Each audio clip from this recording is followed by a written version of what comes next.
Tonight, we honor 100 gifted public high school seniors and 5 outstanding educators from across the great state of Oklahoma. We celebrate the excellence and the scholastic achievement of these students and educators. They are the pride of our present, the hope of our future. Now, from the Omni Hotel in downtown Oklahoma City, we present the 36th Annual Oklahoma Foundation for Excellence Academic Awards program. And now, please welcome our Master of Ceremonies, Scott Thompson, a veteran television news journalist from Tulsa, a Foundation for Excellence trustee, and the father of 2 academic All-State alumni. Thank you. Thank you. And welcome. What a lovely evening. Welcome to Oklahoma City and the beautiful new Omni Hotel. We're so happy to be here tonight.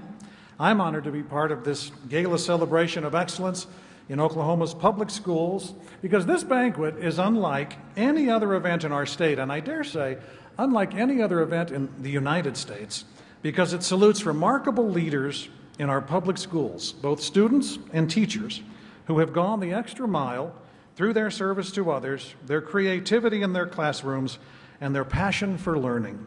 Their example encourages each of us to aspire to excellence in our own lives. We're particularly grateful tonight to gather together for the first time in 3 long years for a full-scale, in-person academic awards banquet. It has been a long time, those 3 years. It's good to see you all. Lovely faces. Yes. The annual awards banquet is the flagship event of the Oklahoma Foundation for Excellence, but it is only one of the many programs this foundation administers year-round in its work to recognize and encourage academic excellence in Oklahoma's public schools. For instance, we support teacher growth and innovation through professional development grants and partner with the National Fund for Teachers and the Tulsa Community Foundation to award fellowships for self-designed summer learning experiences all around the world. The foundation has developed an online learning platform to support teachers of English learners that is now available to teachers statewide through the Oklahoma State Department of Education. The Oklahoma Foundation for Excellence works together with Colonial Williamsburg to bring American history to life and prepare tomorrow's citizens. We administer fellowships for teachers to attend the renowned Colonial Williamsburg Teacher Institute and co-sponsor Colonial Days at the Oklahoma State Capitol, a day of hands-on history activities for Oklahoma 5th graders. Now, during the pandemic, the foundation began hosting virtual Colonial Days, a series of interactive webinars connecting thousands of Oklahoma students to such historical figures as founding fathers Ben Franklin, James Madison, and Revolutionary War hero Deborah Sampson. And here I must pause and imagine explaining virtual Colonial Days to Ben Franklin. Our Boren Mentoring Initiative promotes the growth and development of quality youth mentoring programs. For instance, this past year we launched new mentoring grants, which supported 8 K-12 mentoring organizations in the inaugural year. Through our Oklahoma School Foundation Network, we have helped build one of the nation's largest networks of grassroots support for public education. Our program provides training and resources to Oklahoma's school foundations, which in turn have given millions of dollars to enrich their community schools. Through the visionary leadership of our founder and chairman, David Boren, and the faithful support of our many trustees and donors, the Oklahoma Foundation for Excellence has made a lasting impact in our state's public schools. And we've sent a message to Oklahoma public school teachers and students that we value what they do and are willing to invest in academic achievement. And now we come to the academic all-staters who have been selected through Oklahoma's most rigorous academic competition on the basis of scholastic achievement, extracurricular activities, and community involvement. Each All-State Scholar has invited a special teacher to be his or her guest at tonight's banquet. That's always a special part about this evening. We recognize these students and give them an opportunity to introduce themselves and their special teacher guests. Presenting our students with academic All-State medallions will be 2002 All-State alumna Shoni Blake, an attorney now with Pipestem Law in Tulsa, and 2009 All-Stater Annie Chang, who serves as story team lead for Get Wit, a Tulsa marketing company. She also serves as a dear friend of mine from our days together at KOTV, Channel 6 in Tulsa. As the All-Staters introduce themselves, we ask you to hold your applause until all the students have been recognized. I know that's going to be tough, parents, but just hang on. This is going to be special. Ladies and gentlemen, this is one of the highlights of the evening. Please welcome the best of the best, the Oklahoma All-Staters for 2022.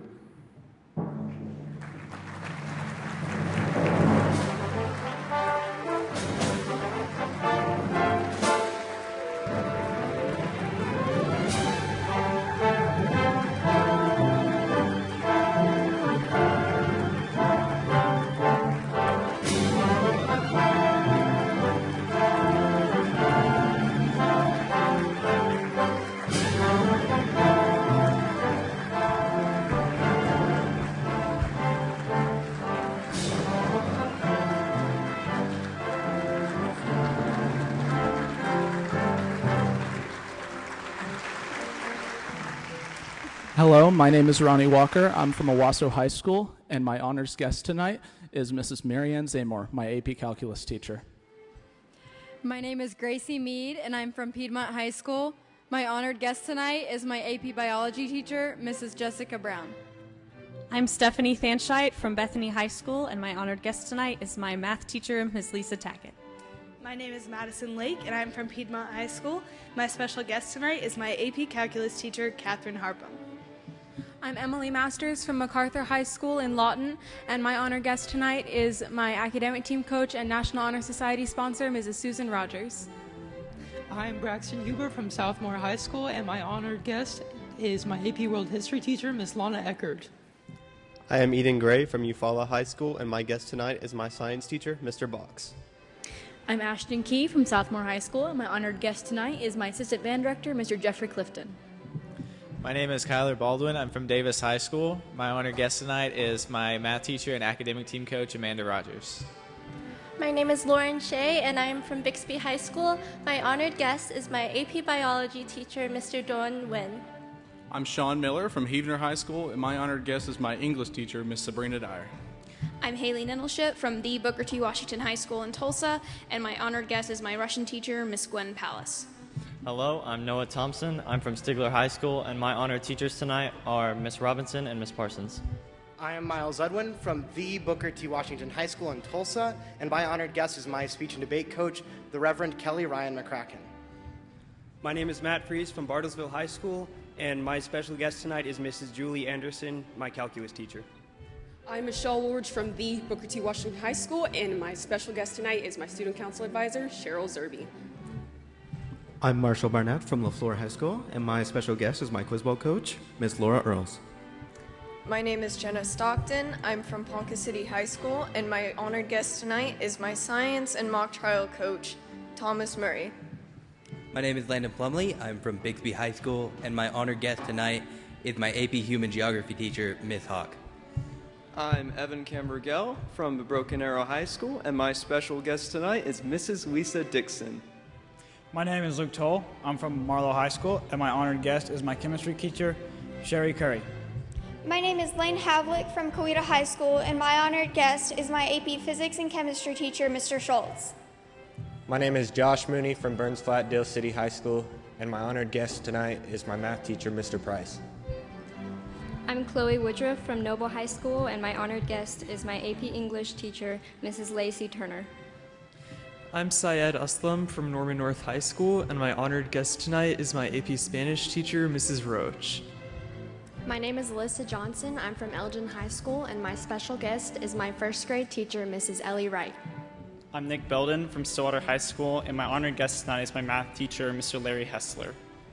My name is Alex Ho. I'm from Moore High School, and my honored guest is my speech and debate coach, Ishmael Kissinger. My name is Elizabeth Kipps, and I'm from Tecumseh High School, and my honored guest tonight is my honors anatomy and physiology teacher and my academic team coach, Robin Hayworth. My name is Grace Key. I'm from Norman North High School, and my honored guest tonight is my DEC advisor, Jamie Wilson. I'm Sawyer Hutchison from Fairview High School. I brought my science teacher and football coach, Roger Heltzel. I'm Taylor Wise from Skytech High School, and my honored guest tonight is my psychology teacher, Miss Kelly Stang. My name is Reese Conway. I'm from Lone Grove High School, and my honored guest tonight is my English teacher, David Stevens. My name is Michaela Greening from Thomas Bay Custer High School, and my honored guest tonight is my academic team coach and Spanish teacher, Shannon Thompson. I'm Jaden Collier from Cashin High School, and my guest of honor tonight is my astronomy teacher, Miss Kimberly Simmons. I'm McKenna Bailey from Palm Creek Hunter High School, and my honored guest tonight is my English teacher, Miss Tatum Riddle. My name is Lake Lyon. I'm from Cherokee High School. My honored guest tonight is my English teacher, Michelle Baldwin. I'm Christopher Lee. I'm from Evan North High School. My honored guest tonight is Mr. Portercon.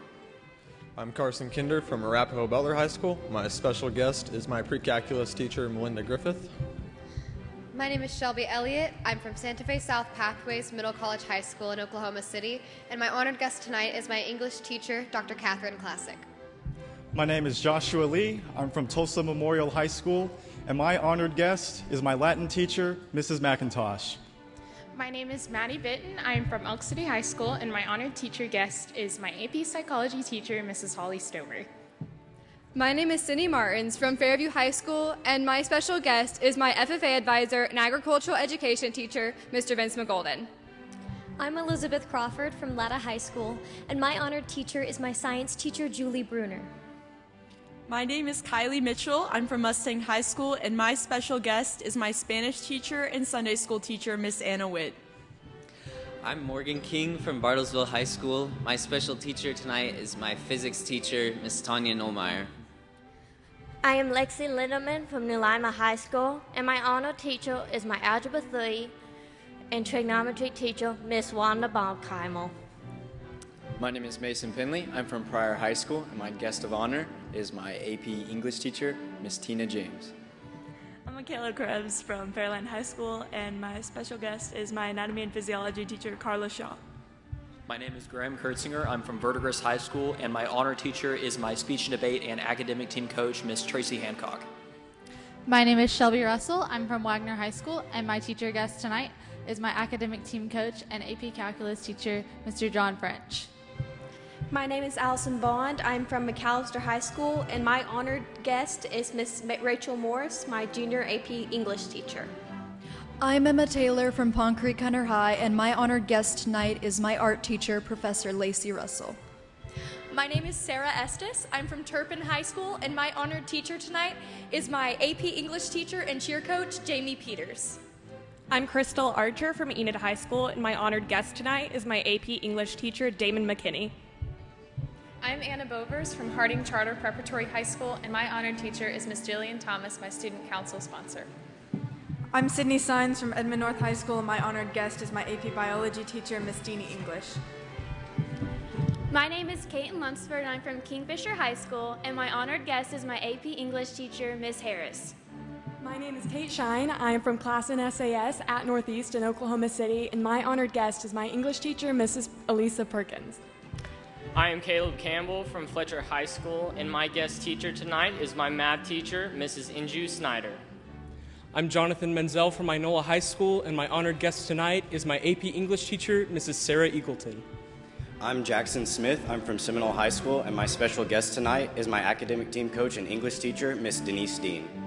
I'm Gavin Sonnenberg from Frederick High School, and my honored guest tonight is Mr. Thomas Hensley, who is my robotics teacher and academic team coach. My name is Taylor McConnell, and I'm from Wellston High School, and my special guest is my math and AP US history teacher, Mr. Marvin Bennett. My name is Creighton Haney. I am from Deer Creek High School in Edmond, and my honored teacher is my choir director, Mr. Greg Johnson. My name is Ray Parkhurst. I'm from Sayre High School, and my guests tonight are my academic team coaches, Sheila Hunter and Brenna Sweat.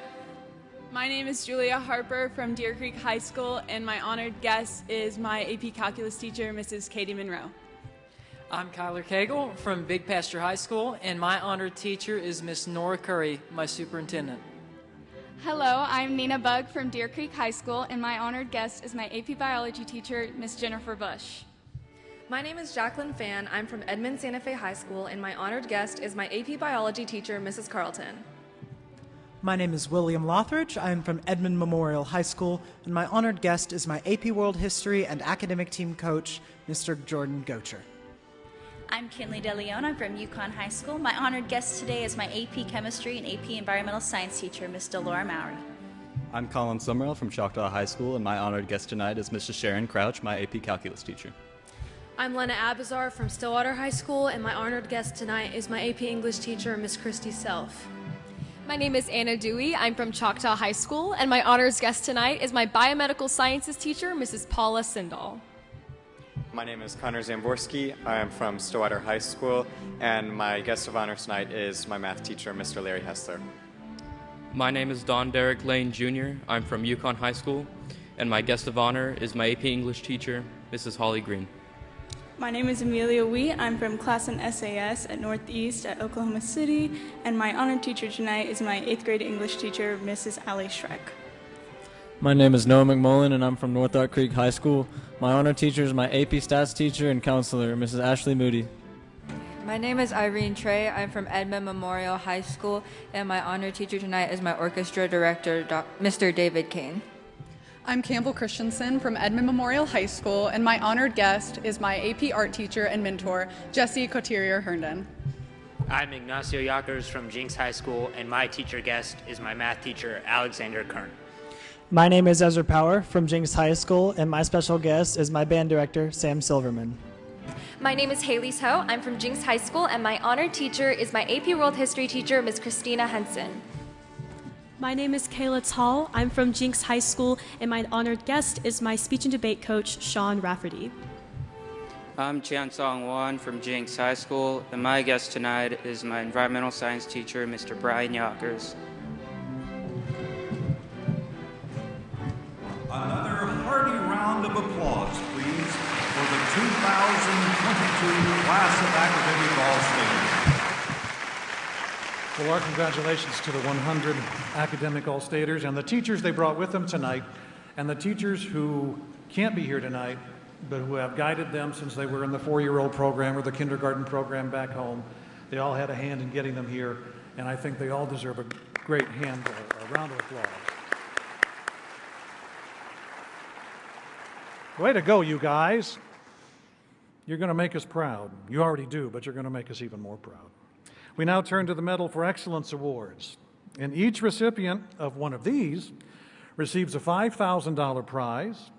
In addition, each honoree receives an etched glass Roots and Wings sculpture.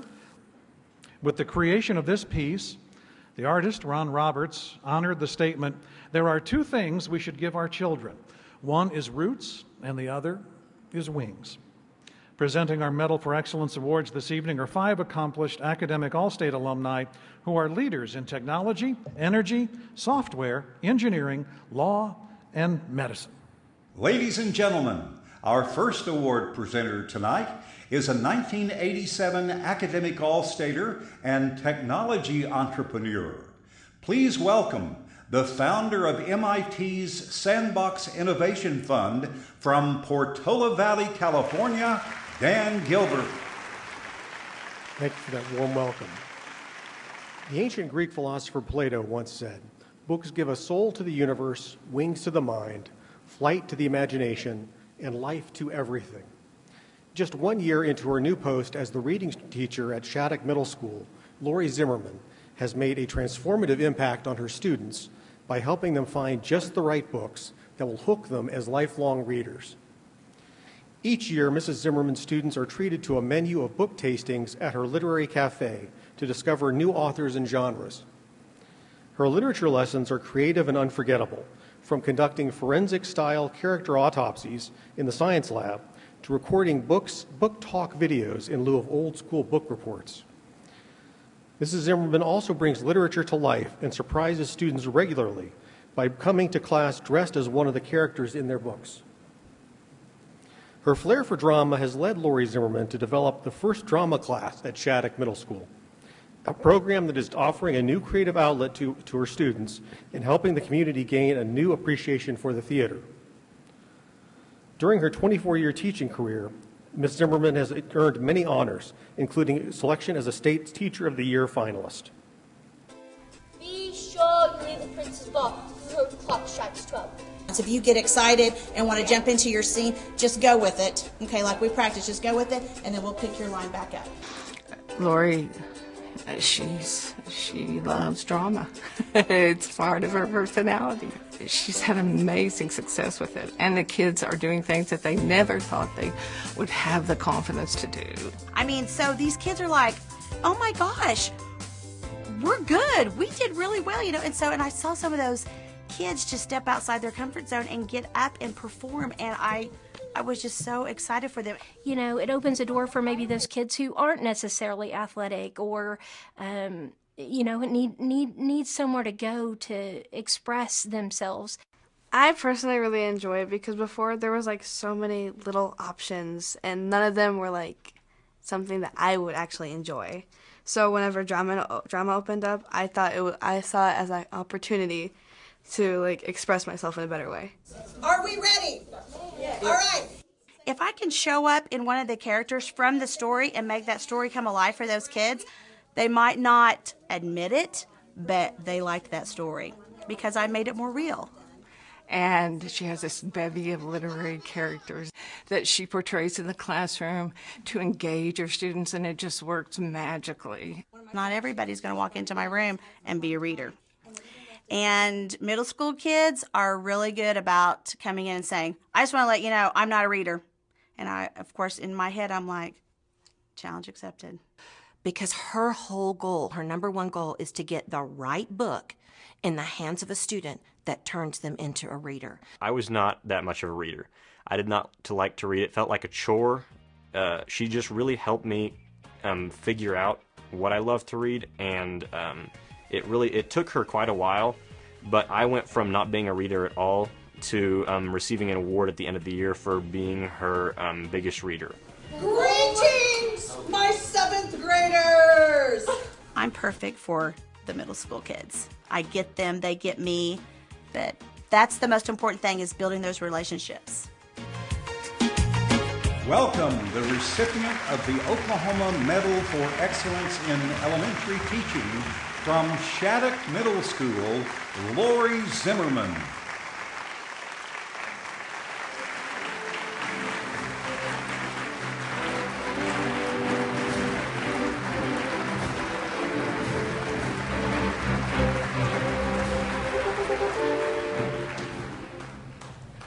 Little people problems. Good evening. On a balmy fall day in Beaver, Oklahoma, the 3rd grade students in room 2 were shocked to discover that Mrs. Zimmerman was missing. As the little scholars shared their theories about where she could be, the illustrious Miss Frizzle entered the doorway. Complete with a planet pattern dress, red hair up in a messy bun, and a lizard perched upon her shoulder. Good morning, class! Are you ready to take a field trip on the magic school bus to the moon? That was the day that I learned what my philosophy of teaching would be. My students engaged in Miss Frizzle as she brought my lessons to life about the moon. From Miss Frizzle came Grammar Girl, who transformed those parts of speech into rhyme, rap, and song. Then there was Miss Viola Swamp, who dynamically portrayed both the protagonist and the antagonist in the story Miss Nelson is Missing. And then there's Dr. Analysis, who dissected those elements from our story in producing a character autopsy. But Miss Frizzle and Miss Viola Swamp, Dr. Analysis, and a plethora of other characters are how I hook my students and immerse them in the learning. I transform my classroom into whatever is needed, from Mrs. Z's Literary Cafe, where there's a buffet of books on the menu, to a live wax museum populated by famous people in our research unit. In my classes, learning is interactive and authentic and is never limited to those 4 walls of the classroom. Through theatrics and stepping outside of that textbook, the first thing I do with my students is I build relationships with them. They know that I value their input, so then their insecurities melt away and the real learning begins. Teachers are born to inspire and change lives. Our little scholars, they deserve teachers who are passionate about education. And if I am not enthusiastic enough, I can always call upon Ms. Frizzle for inspiration. I would like to thank my family, my friends, and my colleagues for believing in me and always allowing me to step outside my box and always become the best version of myself every day. And I would love to thank the Oklahoma Foundation for Excellence for this incredible honor. Thank you. Our next presenter this evening has been honored as one of Forbes Energy Leaders under the age of 30. She is the CEO of Black Mountain Carbon Lock in Fort Worth. Please welcome 2008 Academic All-State alumna, Ashley Zumwalt Forbes. In the rural school district of Fairview, Oklahoma, math is one of the favorite school subjects. That's because Fairview High School teacher Elaine Hutchison helps her students connect math concepts to solving real-world problems. The hands-on projects in Mrs. Hutchison's class are legendary. Her students combine arts, engineering, and math to design 3D fractals, build model roller coasters, and conduct Bungee Barbie data collection experiments. Would love to see that. This year, Hutchison's calculus students teamed up with Fairview third graders to design 3-dimensional cookie cutters for a local bakery using a MakerBot 3D printer. Their cookie cutter challenge taught students the value of teamwork and learning from mistakes, just like real-world engineers. A 29-year teaching veteran, Hutchison is a former state teacher of the year who has accompanied many of her district's 22 academic all-staters to our academic awards banquet as their honored teacher guest. Mrs. Hutchison has a gift for meeting students where they are in their math journey and pushing them to learn and do more than they thought possible. Inspired by her example, many of Mrs. Hutchison's students have gone on to pursue careers as teachers. Fourth generation, so now we're going to try to put together to make the fifth generation all together. I have a rule, my students know this: he who does the work does the learning. And so my goal as a teacher is to help them see mathematics every day, whether it be in a piece of art or whether that be in nature. Well, I'm a really artsy girl, and so I like to decorate and color. When you have your hands in it, it's a whole new realm of understanding because you're seeing it, you're hearing it, but you're also touching it and feeling it. I've learned that you can't do things on the first try. It's a lot harder than what they think it is to build something that works, and that works every time. Learning is messy. The best kind of learning means that we fail a lot, and it's our job as a teacher to share with them that failure is part of learning. So that inspired me to work harder when I fail at things. So my junior year, we were learning about sines and cosines, and so we were instructed to make a roller coaster. So you were given a marble, and you had to get the marble from the top of the roller coaster to the bottom of the roller coaster. And they have to try to actually be able to make that roller coaster work. But the personalities of my students come out through these projects.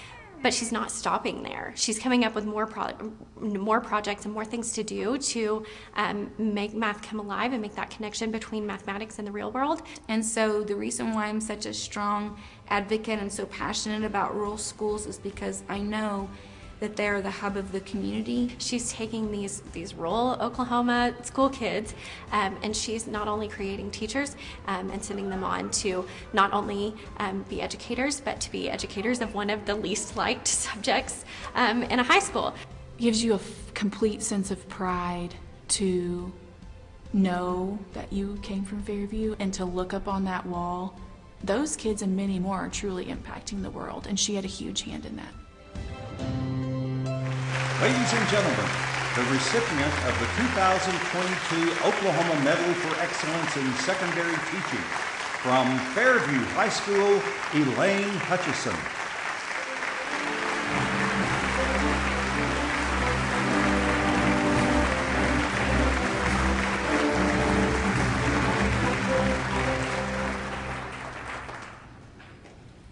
As a classroom teacher, I work diligently to help my students become successful. However, the longer I teach, the more I realize that experience truly is the best teacher. We often learn more by leaning into our failures than by celebrating our immediate successes. Mathematics by nature gives us the hope that every problem has a solution. Consequently, great mathematicians are determined optimists. Much like the engineering process, our lives are a prototype. Our successful designs occur when we learn and adjust from our failures, refine our design, and try again. The most difficult aspect of teaching is allowing our students to fail. But the most joyful part is when they discover a unique way to solve the problem and teach each other. In algebra, a variable is a letter that stands for a value that can change. Throughout my 29-year teaching career, classrooms have evolved from chalkboards and overhead projectors to smart boards and virtual classrooms. Ironically, the only constant part of my teaching career has been change. To be effective in our classroom, we must be the variable that counts. We need our students to know that their dreams are not asymptotic and that the limit to their potential is positive infinity.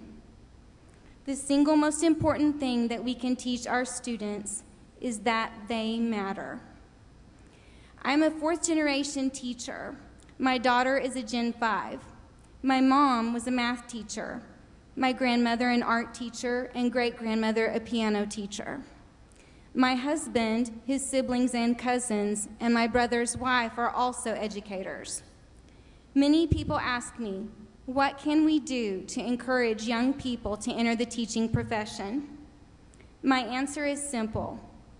Give students great teachers whose passion will spark curiosity and ignite enthusiasm for learning. We became teachers because we had incredible teachers. My hope for each of our academic all-staters this evening is that you would strongly consider this noble profession as a potential career. I would like to thank my family, my school administrators, colleagues, and the Fairview community for their unwavering support, and the Oklahoma Foundation for Excellence for this incredible honor. Thank you. Our next award presenter tonight is a cybersecurity expert and a senior software engineer for Church Plant Media in Oklahoma City. Please welcome 2002 Academic All-Stater Rob Gehring. The best leaders instill in people a hope for success and a belief in themselves. Since joining Monroe Elementary School in Enid as a principal in 2015, Scott Allen has brought hope and confidence to his school community through a transformational growth mindset and series of new initiatives. Mr. Allen instituted weekly PLCs, or professional learning communities, to help staff laser focus on strategies for academic growth for each student in his school. Recognizing the challenges many of his students face, Mr. Allen guided Monroe to become a trauma-informed school through extensive staff training to help students develop resilience and coping skills. Allen also set out to change the school culture through daily school assemblies that use music, dancing, and positive affirmations to help his Monroe Lions develop a champion mindset. He also built a partnership with the 33rd Squadron at nearby Vance Air Force Base to volunteer at the school and serve as positive role models. Through his servant leadership style and commitment to excellence, Scott Allen has guided Monroe from an underperforming school to a school of champions. It was a very challenging place. It had some turnover in leadership roles, and so I felt Mr. Allen really did a great job of taking what was a really difficult situation and building it into what it is today. You know, we're around 97% poverty, that many of them have encountered trauma that no child should ever encounter. Many things in life have beaten them down. If you can't rise, you're never going to accomplish your goals and dreams. And that is really the heartbeat, I think, of Monroe.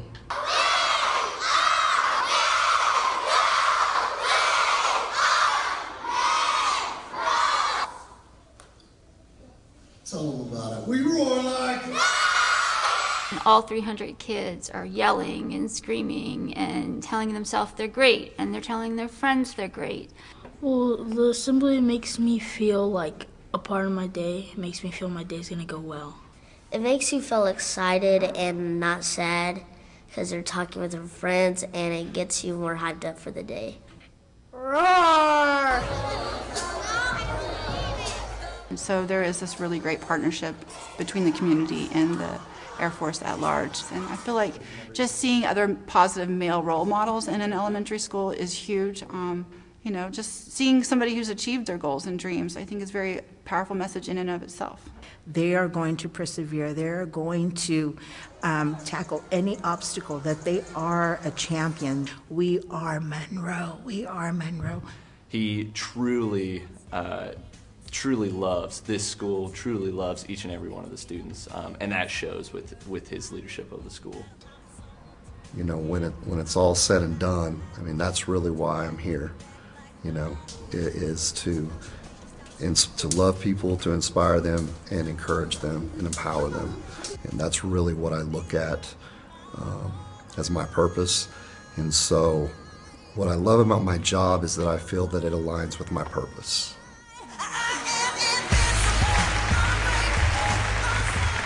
Please welcome the recipient of the Oklahoma Medal for Excellence in Public School Administration, the principal of Monroe Elementary School in Enid, Scott Allen.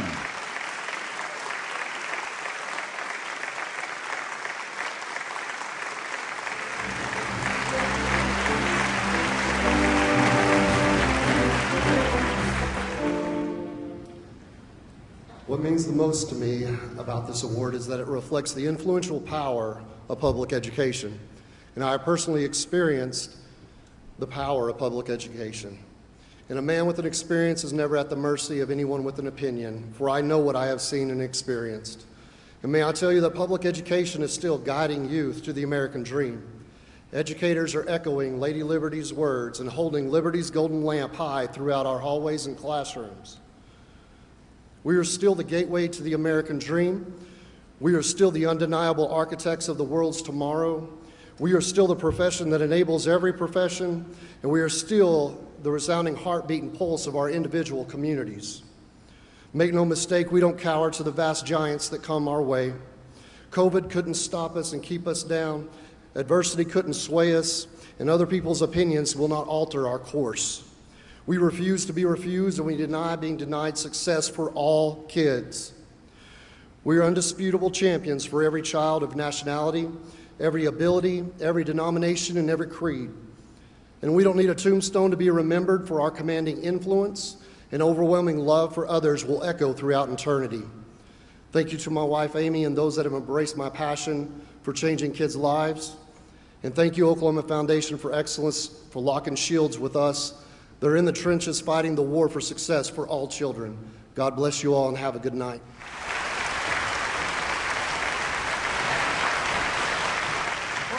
Inspirational stories, how many lives you've all have touched. What a wonder to hear all of that. And congratulations to all three of you. Now, before we present our Medal of Excellence at the higher education level, we have a special treat for you. We're grateful to Oklahoma Arts Institute Orchestra alumni for being a part of tonight's ceremonies. The Oklahoma Summer Arts Institute is Oklahoma's official school of the arts, and has been the state's premier arts education program since 1977. I hope you all know about the Oklahoma Summer Arts Institute. What a fantastic program. I tell you, our family misses it. We don't get to go out there anymore in the summer, but we had 3 great summers. And bassoonists rock, I'll tell you that. Is there a bassoonist over there? Here sure is. But what a fantastic program.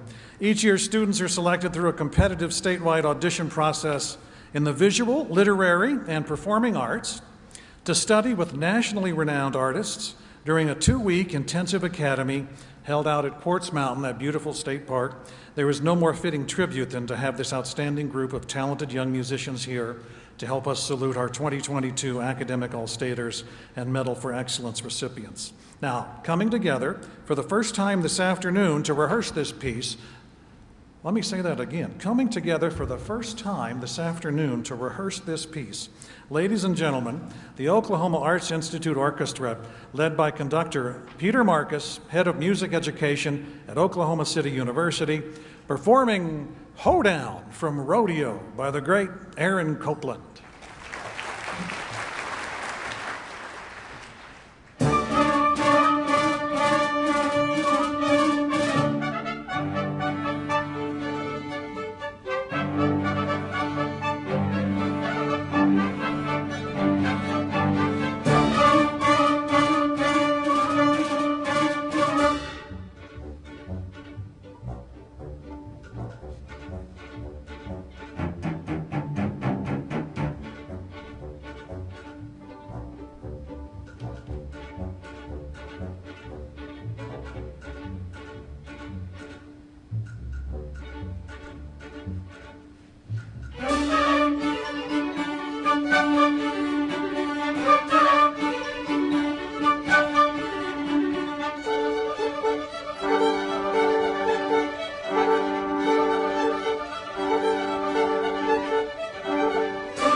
And now we continue with the presentation of our Oklahoma Medal for Excellence Awards. Presenting our next award is a 1998 All-State alumna who advocates for Oklahomans in poverty as director of the Oklahoma Association of Community Action Agencies. Please welcome from Oklahoma City, Amanda Ewing. It's estimated that 75% of the population has a fear of public speaking. At Redlands Community College, speech and English professor Elise McCauley is working to remedy that fear one student at a time. Professor McCauley teaches interpersonal communication and fundamentals of speech, a course required for all Redlands students to help set them on a path for success as confident speakers and leaders in their community. Ms. McCauley's nurturing teaching style helps build student confidence, while her rigorous expectations and impromptu speaking exercises push students out of their comfort zone. When COVID forced classes online in 2020, Professor McCauley recognized the need for students to better communicate and present themselves in video conferencing platforms.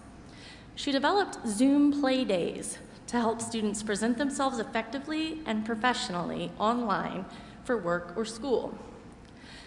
The curriculum received many accolades, including a Great Ideas Teaching Award from Oklahoma's Association of Community Colleges. Above all, Professor McCauley is praised by students and colleagues as an empathetic listener and a mentor who adapts her teaching strategies to meet students' most pressing needs. Our students oftentimes are first generation. They don't know exactly what they want to do with their lives. They need some direction and some guidance. We always tell our students, you're all going to become leaders in your communities. And we emphasize that speech is the element that will help you get across your ideas to others. The number one fear of people is public speaking. And I know that. I have students who are on anti-anxiety medication just to be able to deliver their speeches. I have students who shake and cry before their speeches and come and talk to me. It's very hard for a lot of students and even some adults that I've seen to get up in front of a body of people. They have no clue who they are. She builds a camaraderie within the classroom, and it's really, it's kind of a magical thing to watch. I've learned to not fidget as much and to not be nervous because everybody is in the same boat. There's no reason for me to be nervous, and it's helped me calm down a lot when I speak. Just a reminder that we live in an era where Zoom is the norm. COVID shut our world down. As people re-entered school and workforce, we needed to come together on video presentational platforms. What inspired me to create Zoom Play Days? They Zoom from bed. They have kids and pets in the screen with them all the time. They're not combing their hair. They're not putting on makeup. Some of them don't keep their cameras on.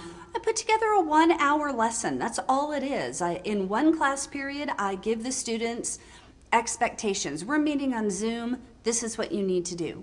I have had several students that say, English and speech are not classes I wanted to take, but after I left Redlands, I was glad I took them because Elise inspired me while I was in that classroom.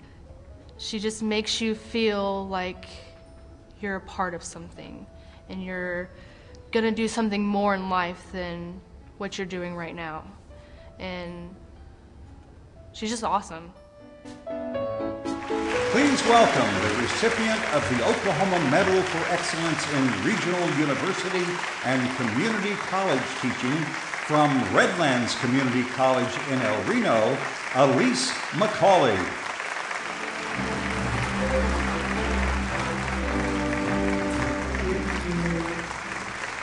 I get to teach communication.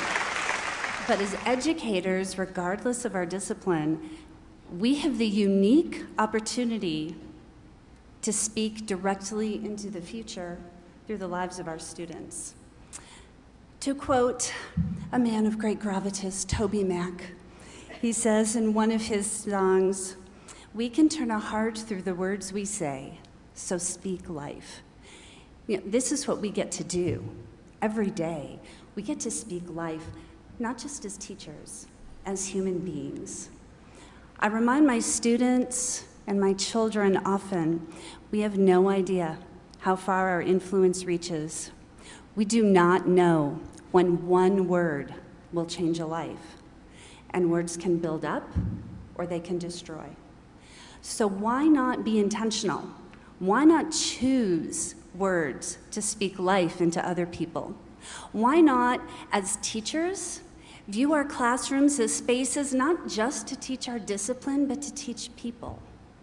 And as people, with every interaction we have, whether it's in our classrooms or in our workplace or in public or in our homes, why not treat people with grace and dignity?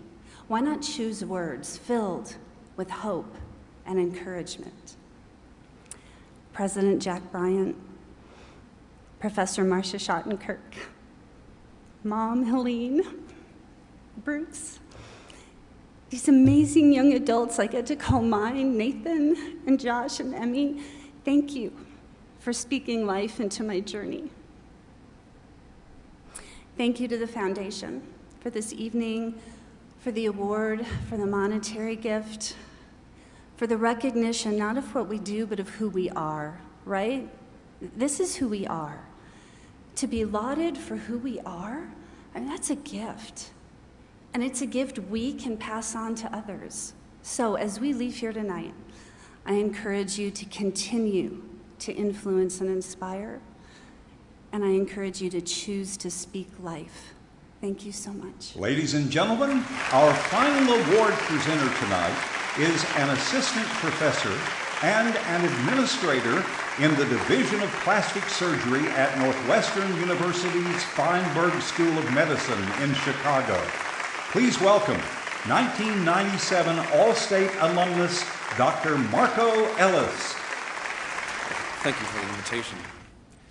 An excellent teacher not only conveys knowledge, but also creates a passion and hunger for learning in their students. Dr. K.K. Muralitharan, or Dr. Murali for short, seeks to light a fire for lifelong learning in his students by being a teacher who is enthusiastic, relevant, and caring. Dr. Murali is a professor of civil engineering and environmental science at the University of Oklahoma. At OU, he redesigned the introductory civil engineering course to help freshmen get excited about engineering by working on real-world design projects. As a former geotechnical engineer, Dr. Murali shares his professional experiences with his students, working on the seismic design of a port of Los Angeles Pier, or investigating the geo-environmental safety of metro rail tunnels. His enthusiasm for his work as an engineer helps students make connections between engineering theory and real-world practice. Dr. Murali is a caring mentor whose door is always open for students to discuss their struggles and goals. Many students have landed coveted grad school admissions or jobs because of his guidance. Professor Murali is also known for opening his home to students during holidays, so they have a welcoming community of support. Murali came to us after a number of years of experience working in as an engineering firm, and so he brought real-world experience with him, and he really motivated to have project-driven, where students aren't just learning concepts for the sake of learning concepts, but they're seeing how these concepts are going to help solve a problem and achieve a goal. So for me, the single most important thing is you have to be excited about whatever you're teaching. So every day you go to a class, students need to know that, you are there, not a job, you really like what you're teaching about. And so he does a really good job of engaging the students in class, so it's not passive. And those conversations are a really good way for us as the students to learn the material. And that opens the floor for questions and makes it easier to ask questions and clear any confusions we have. Asking questions meant that you were thinking. So in some ways it was we don't want to disappoint Dr. Murali because he's so happy. He wants this for us. One of the pictures I have of Murali is walking down the hall and seeing his office door open and him sitting at his little round conference table with a student one-on-one. And that just is a picture of Murali and his passion for working with students one-on-one and mentoring them and helping shape their future, their career. You can touch somebody's life. You don't even know you have touched it, but they will remember for the rest of your life because you have been there. For Thanksgiving, he brings in a lot of international students, right, that don't necessarily have a place to go. They don't celebrate Thanksgiving traditionally, so he brings in those students and has a Thanksgiving dinner for all of them. And my wife loves cooking, so she does all the cooking, I do the cleaning. So we typically have 30, 40 people, mostly students, friends, and so it's a nice gathering. Bringing folks in, saying you're part of this family, let's share community, let's share time, let's be together supporting each other is really beautiful. Please welcome the recipient of the Oklahoma Medal for Excellence in Research University Teaching from the University of Oklahoma, Dr. Murali Theron.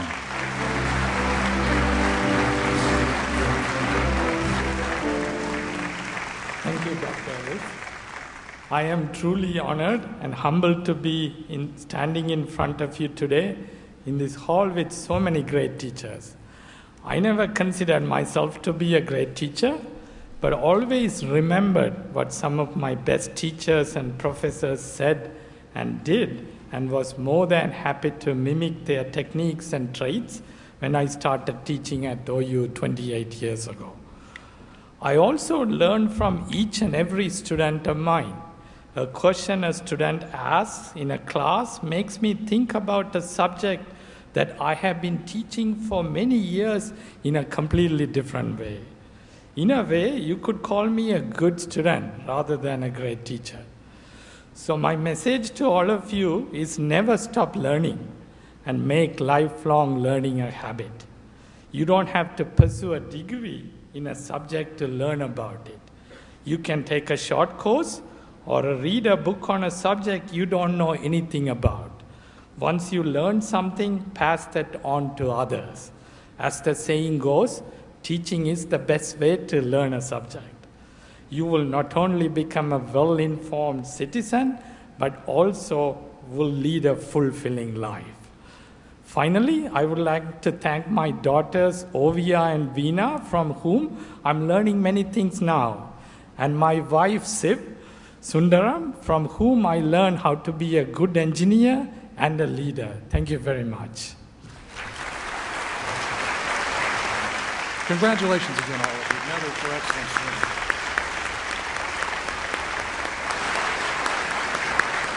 Well, in an evening of great honors for me, I get to have another one. I'm the luckiest guy alive tonight. I get to introduce tonight's keynote speaker, who has been described as a master of music and medicine. He is a violinist, speaker, and citizen artist dedicated to creating spaces of wholeness through music. Vijay Gupta has been hailed by the New Yorker magazine as a visionary violinist and one of the most radical thinkers in the unradical world of American classical music. He leads a protean career as a thought leader, performer, collaborator, and communicator. Vijay is the founder and artistic director of the Street Symphony, a community of musicians creating spaces of connection for people in re-entry from homelessness, addiction, and incarceration in Los Angeles. He is also co-founder of the Skid Row Arts Alliance, a consortium dedicated to creating art for and with the largest homeless community in the United States. Vijay has performed as an international recitalist, soloist, chamber musician, and orchestral musician for over 20 years, and played his solo debut with the Israel Philharmonic Orchestra at the age of 11. He was a member of the first violin section of the Los Angeles Philharmonic for 12 years and appears regularly with the Strings Festival in Steamboat Springs, Colorado. A dynamic recording artist, Vijay recently released Breathe, an album of the piano chamber music of Rina Esmail under his own label. His recent solo album, When the Violin, was created during quarantine as a means of transforming people's collective pain into a restorative healing narrative.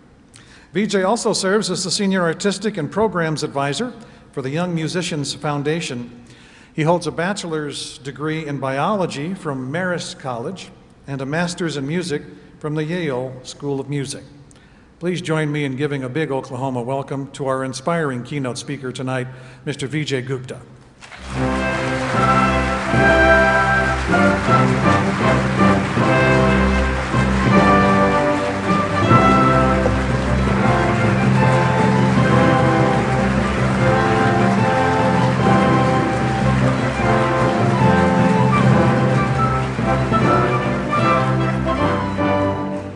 Oh, please don't stop. Hello, everyone. Good evening. I would like to start by sharing 2 stories of the most incredible music lessons of my life. I grew up playing the violin in something called the Suzuki method. Dr. Shinichi Suzuki was an incredible musician who believed that young people had the capacity of learning anything. If young children could learn a language as complex as Japanese by ear, why couldn't they learn a language as complex as music by ear as well? One of my first violin teachers was a woman named Louise Barrand, and she was one of the first women to teach at the famed Juilliard School in New York City, close to where I grew up. But when Miss Barrand chose to teach at Juilliard, she didn't teach at the conservatory, she taught at the pre-college level. She wanted to work with the youngest people and train them in the Suzuki method. She took us to Carnegie Hall. She took us to some of the greatest stages all over New York City. But the stage that I remember wasn't a stage at all. In fact, it was the clinic room at the Rusk Institute of NYU, where a group of young Suzuki students, 6, 7, 8, 9 years old, were playing for children with terminal cancers. And I remember that we played music by Vivaldi and Handel and Bach for children who were in hospital beds. And a girl who seemed huge to me at the time, although she must have been no older than 9 years old, sat bolt upright in her bed and started conducting us. And it made me think, years later, when I was playing music in shelters and clinics and county jails, that the truth is we're so much more than our pain. We're so much more than the worst thing that happened to us. In 2011, I was performing at a state hospital, one of the last remaining mental health institutions in California, a place called the Patton State Hospital, about 70 miles east of downtown Los Angeles. And everyone who's incarcerated at the Patton Hospital is there because they've committed often a very violent crime due to a severe mental illness. And I was playing music for a group of inmates, about 300 inmates in one of the day rooms of the state hospital, and it was a sea of brown jumpsuits, and I was playing some of the music that I thought was the greatest music ever written. I was playing the music that Johann Sebastian Bach wrote for the solo unaccompanied violin. This is kind of like a violinist's Mount Everest. And it was one of those odd concerts where I actually thought the playing was going well, and I expected a pretty decent round of applause from the audience when I finished, and when I ended, I got nothing. Crickets. And a gentleman in the middle of the room, he slowly stood up. He took a long look at me and he said, "Son, don't you know any songs we know?" And the first thing that came to my mind was the Titanic theme song, and then immediately how there could not possibly be something worse to play in a state hospital than the Titanic theme song. So I just blushed. I had no idea what to do, and I think he actually took pity on me. And this is the second greatest music lesson of my life, is he started to sing. And he sang Jesus on the main line. Jesus is on the main line, call him up and tell him what you want. If you're down and out and want to get out, tell him what you want. It was one of the greatest gifts I've ever received in my life. I feel so incredibly humbled to be the person who gets to speak here at this podium for the longest this evening, because in truth, I'm the recipient of the greatest gift that you are all giving to me right now, your attention. The greatest gift we can give to one another is our attention. The quality of attention that we pay to the world changes the world itself. Attention is transformative. It's the currency of meaning, of belonging, and of change. Our world needs change. We are more broken and divided than ever before, living in more isolation, more fear, more finger-pointing than we have in historical memory. In an era of hyper-connection, we have never been quicker to disown and cancel one another. And yet we are more poised, more ready for transformations in the fields of medicine and science and education and technology, which could take us into the next millennium, in the next decade. There is much to fix. Epidemics of loneliness, of overdoses, of our bodies and planet falling apart. The fragmentation we see in the world is a chance for change, an opportunity to turn despair into innovation, curiosity, and wonder. The question before all of us is not what we do with our lives, but where we place our attention, our aliveness. Where do you come alive? The great Howard Thurman said, "Don't ask what the world needs, ask where you come alive. Find what makes you come alive and then go do it, because what the world needs now is people who have come alive." So I ask you again, where do you come alive? I come alive when I play the violin. Believe it or not, I come alive when I practice too. I come alive when I really show up. I come alive when I'm at my edge, doing something which pushes me beyond what I thought was possible. I come alive in weird situations too. I come alive when I'm lifting weights. When my lungs are screaming and muscles are straining and burning, I know I'm alive. I know I'm alive when I have committed to a practice. I know who I am when I see what I do. I know who I am when I keep my promises. I come alive as well when I ask questions, when I follow my curiosity, when I'm brave enough to ask questions which I think are stupid. There's no such thing as a stupid question. As we've just heard from all these incredible educators who are encouraging questions, the great Elie Wiesel, who survived the concentration camps of Auschwitz and Buchenwald, said that embedded in the word question is the word quest.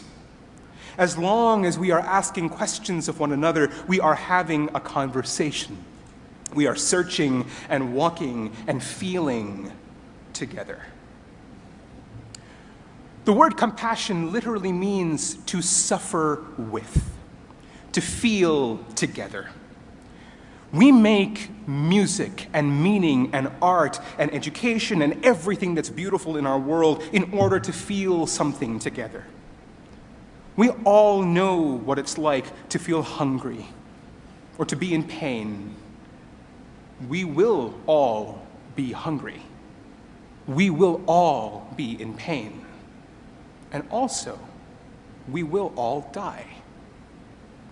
But knowing this is not doom. It's a choice.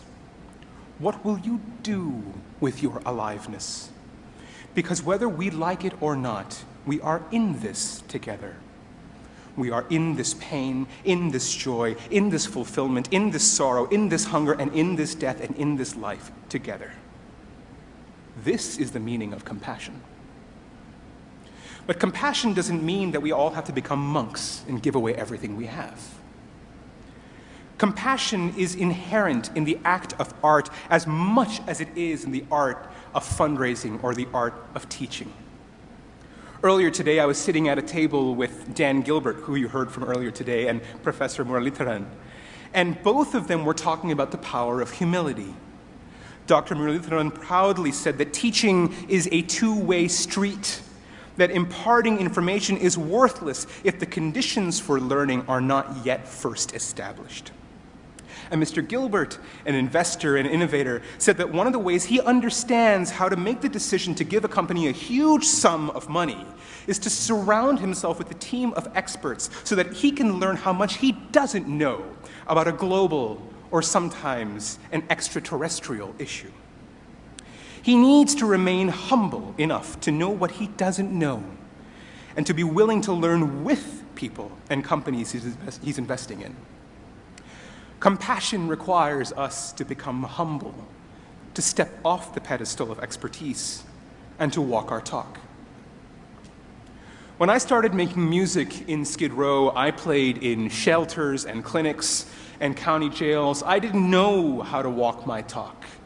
I didn't know where I was going. I didn't know what I was saying. It was just a feeling. I came alive when I played music, and I came alive when I played music for people who I thought were in pain. I was trained as a soloist and a scientist. As a teenager, I stood in front of orchestras and played concertos by Bach and Mozart and Tchaikovsky, and at the same time I studied the brain in laboratories. Being a soloist taught me how to perform at the highest level, to pursue and commit to a practice of the highest caliber. But being a scientist taught me how to ask questions, how to break wild dreams and ideas into testable, tiny steps. Being a scientist and soloist together taught me how to embrace failure as the greatest skill towards learning. Even when I lift weights today, I know I'm getting stronger when I'm failing better. Being in Skid Row also taught me curiosity, compassion, and commitment.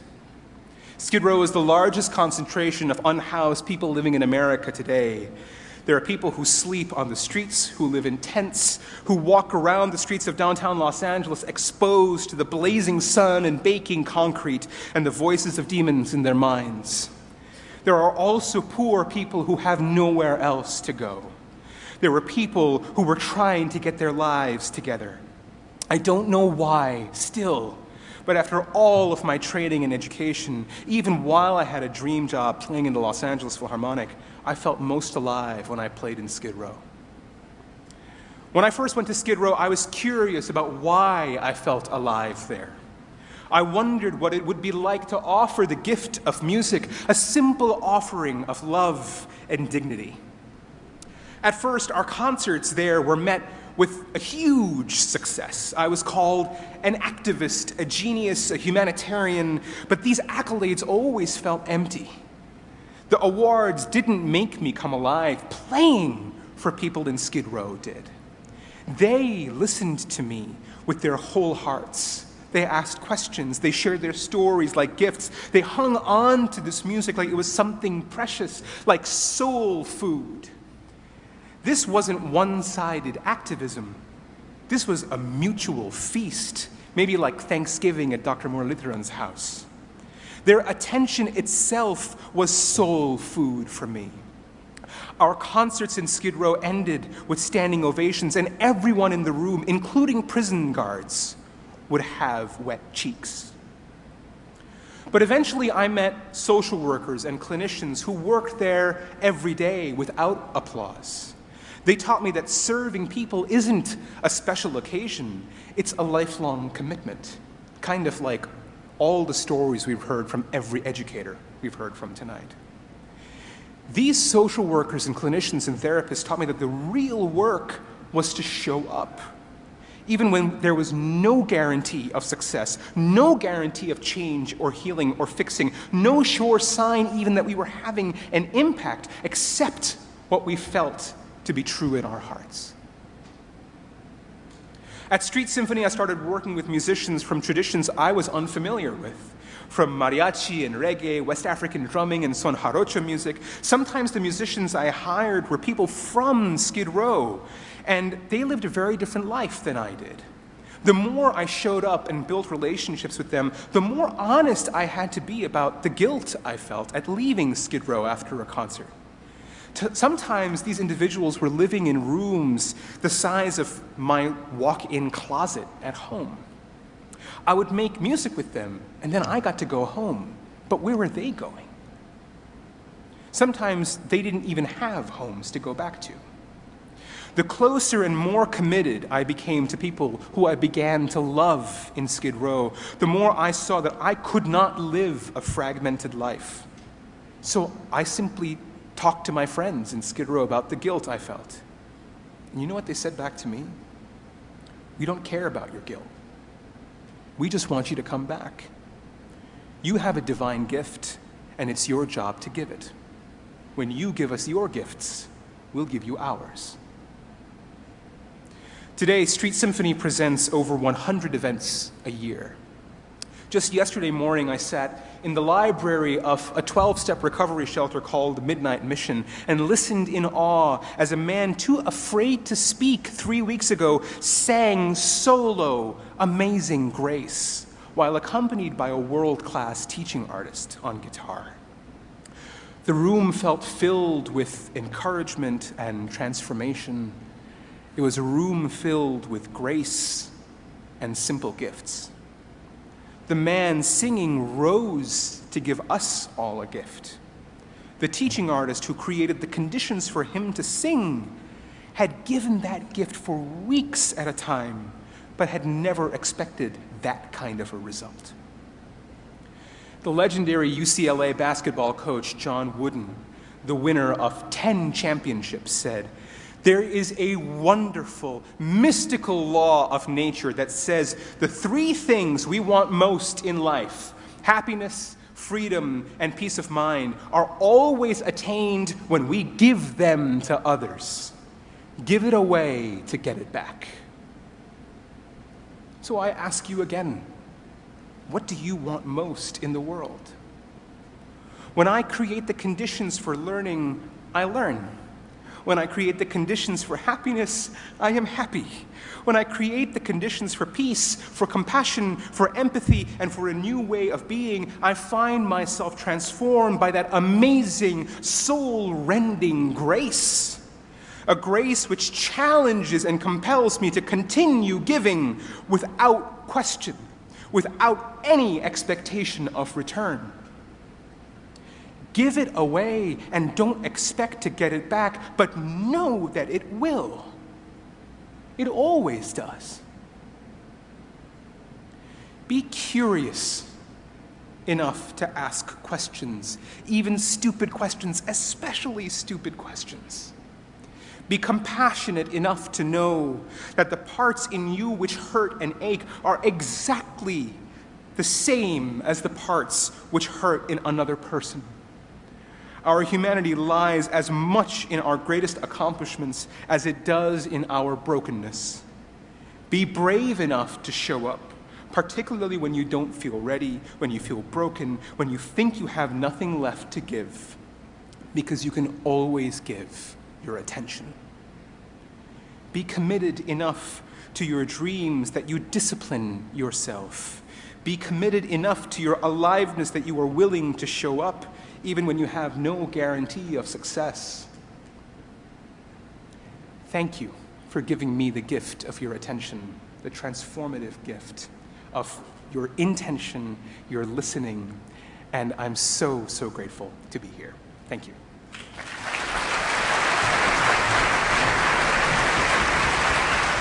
Thank you, VJ, for your inspiring words and the lessons of a life well lived.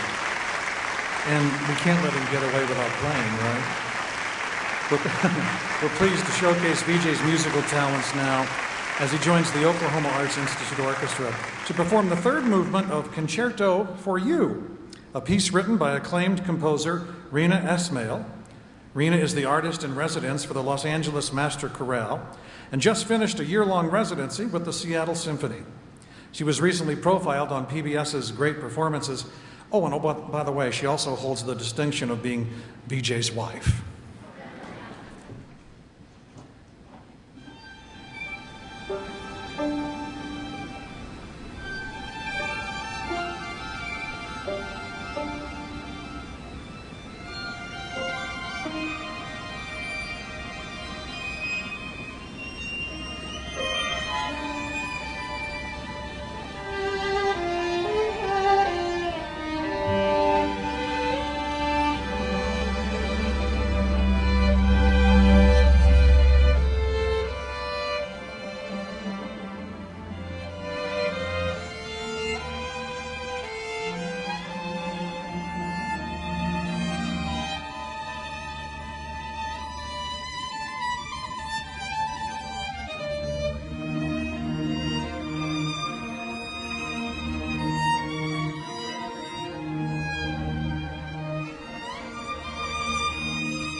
Thank you again to the Oklahoma Arts Institute Orchestra, and thank you, VJ, for your powerful and uplifting words, as well as your gift of beautiful music that you've shared with us tonight. It's a gift that you have given to others since you were a little boy, a gift you've come to understand is just part of your being, wrapped within your heart and soul. It's who you are and where you're supposed to be. But it's not been an easy discovery, as you have shared with us tonight and in other places before other audiences. You were pushed by others, however well-meaning, to be who they wanted you to be. Your parents gave you incredible opportunities, resulting in a sparkling resume, a pre-college program at Juilliard by age 7, performing with a symphony at 11, an undergraduate degree in biology by 17, and by 19, playing with the Los Angeles Philharmonic, the youngest member ever. Incredible opportunities. But for so long, those opportunities did not come because they were your choices. They weren't. And so they left a trail of expectations in your life that left you feeling as though you'd never be enough. Imagine then, all-staters, the remarkable metamorphosis that VJ felt when he discovered that Los Angeles' Skid Row and California's state prisons were the places he was meant to be, were the places against all expectations and odds where he came alive. So where will you come alive, all-staters? You've had those tremendous opportunities as well, and you've made the most of them, which is why you're here tonight. And no doubt you have felt the pressure of others' expectations, those who see you as one thing and push you, however well-meaning, towards their idea of who you should be. But the wonderful thing about this crazy, amazing opportunity of existence that we have is that we each get to choose the stage on which we perform. Each of us grows and changes and evolves as we stand on this beautiful green and blue hunk of rock circling the sun for not very long. And along the way, you will be buffeted by doubt and rocked by stumbles and setbacks and crushed by disappointment. But more importantly, you'll be dazzled by discovery, enchanted by joy, and lifted by hope. And that's when you'll come alive. When you'll reach that marvelous being of you. And only you can know it, only you can find it, because it belongs only to you. From Oklahoma's tiniest crossroads to its most bustling cities, you come tonight, gathered here this evening with the teachers you have chosen to honor, thinking as well of all the others in the classrooms of long ago who nurtured your curiosity and guided you here. And your parents with you tonight, or others who've raised you, who've laid awake many a night, staring at the ceiling, wondering what more they could do, hoping that everything will turn out okay. But in the end, it's yours to decide. You can do whatever you want to do with your life. Consider that for a moment, how lucky that is. Whatever you want to do with your life. What an amazing privilege and a remarkable opportunity. But along with all your hard work and drive and focus, remember to have fun. Because joy is what gives life its meaning, and that's when you come alive, with appreciation and awe. Howard Thurman, whose call to come alive inspired VJ's words this evening, was an author, philosopher, theologian, educator, and civil rights leader, mentor to Dr. Martin Luther King Jr., called by Ebony magazine one of the 50 most important figures in African American history, named in 1953 by Life magazine among the 12 most important religious leaders in the United States. Imagine the struggles and doubts and setbacks he faced as a leader of the civil rights movement, using radical nonviolence as a means to change centuries of oppression. Well, he still had enough hope as he peered across the horizon of life to say something else that I found most meaningful. And it was this: there must be always remaining in every life some place for the singing of angels, some place for that which is in itself breathless and beautiful. So where will you hear the angels sing? Where will you be left breathless in the company of the beautiful? It will happen. You'll know it. It will be a remarkable milestone in your lives, because that will be the place where you come alive. And as you leave this room tonight to begin your search for it, you go with our best wishes our highest hopes, our greatest pride, and our deep and enduring love.